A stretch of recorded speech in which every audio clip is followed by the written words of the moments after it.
बिस्मिल्लाहिर्रहमानिर्रहीम। अस्सलामुअलैकुम दोस्तों, उम्मीद करती हूँ कि आप खैरियत से होंगे। Welcome back my YouTube channel amazing recipe. हम हमेशा जब भी तरबूज खाते हैं तो छिलके फेंक देते हैं। आज मैं आपके लिए बहुत ही स्पेशल रेसिपी लेकर आई हूँ। अगर आपने ये आज की रेसिपी सीख ली तो आपके लिए आने वाली रेसिपी बहुत स्पेशल होगी, क्योंकि ये रेसिपी सभी में इस्तेमाल होती है। तो यहाँ पे हमें चाहिए खूबसूरत सा तरबूज। अच्छे से इसको धोने के बाद हम इसको काट लेंगे और ये निकाल के ये जो इसका पल्प है, इसकी गिरी होती है, इसको ठंडा करके मज़े से खा लेंगे। अब बात आ जाती है इन छिलकों की, जिनको हम फेंक देते हैं, लेकिन इससे हम लेंगे बहुत ही शानदार सा काम। बड़ी मज़े की रेसिपी, आपको इंशाल्लाह मज़ा आ जाएगा। जैसे जैसे रेसिपी आगे बढ़ेगी वैसे वैसे आपको मज़ा आएगा। तो यहाँ पे सबसे पहले हमने क्या करना है, इसको छोटे पीसेस में काट लेंगे ताकि हमें मज़ीद कटिंग में आसानी हो। आपको पता है ये थोड़ा सा हार्ड होता है, ये ग्रीन पार्ट बिल्कुल सख्त होता है, ठीक है। तो इस सख्त पार्ट को आपने काट लेना है, ठीक है। बारीक सा काटना है, सिर्फ ग्रीन जो पार्ट है उसके हमने इसको कट करके छोटे छोटे क्यूब्स में कट कर लेना है,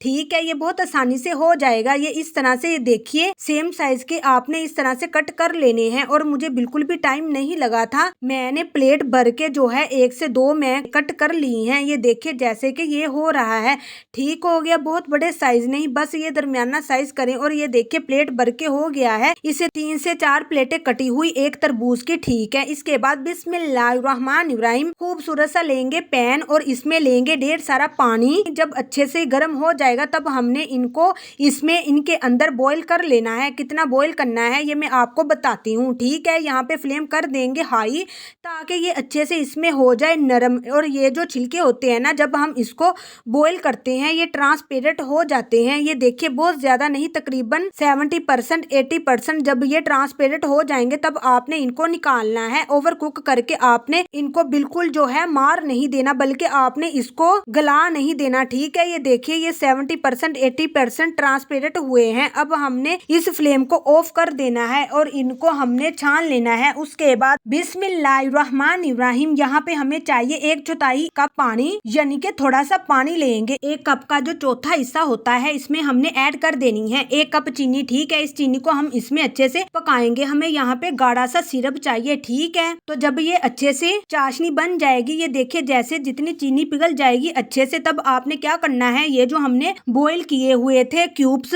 वो इसमें ऐड कर देंगे, ठीक है। जब क्यूब्स के ऊपर मैंने ठंडा पानी डाला तो ये बिल्कुल ट्रांसपेरेंट हो गए थे। इसको अब इसमें ऐड कर देंगे और मिक्स कर देंगे अच्छी तरह से। यहाँ पे आपने क्या करना है, फ्लेम जो है इसको कर देना है ऑफ, क्योंकि जो चाशनी है वो काफी गर्म है और ये ऑलरेडी बॉयल है। तो ये उसके अंदर हो जाएंगे अच्छे से मिक्स, यानी कि चाशनी को पी लेंगे और बहुत ही मीठे हो जाएंगे। अब ये देखिए, अब ये सारी चाशनी जो है इसके अंदर चली जाएगी। बहुत इजी सी है, बल्कि इसमें टाइम भी नहीं लगता। और खास बात ये कि इन चीजों से तैयार होती है जिसको हम फेंक देते हैं। तो यानी कि एक ट्रिक चीज है जिसको आपने यूज करना है। यहाँ पे आपने इसको उतार के 5 से 10 मिनट के लिए रख देना है। फ्लेम मैंने ऑफ कर दिया है। इससे क्या होगा, ये अच्छे से मीठे हो जाएंगे। उसके बाद बिस्मिल्लाहिर्रहमानिर्रहीम, हमने क्या करना है, मुख्तलिफ टाइप की हम लेंगे प्यालियां, उसमें ऐड मतलब के 3 पोर्शन कर देंगे और इसके अंदर हम कलर्स ऐड कर देंगे। जो भी आपको फूड कलर मिले वो आप यूज कर सकते हैं, ठीक है। मेरे पास येलो, ग्रीन और रेड कलर है। जब इन कलर को इनमें ऐड कर देंगे ना,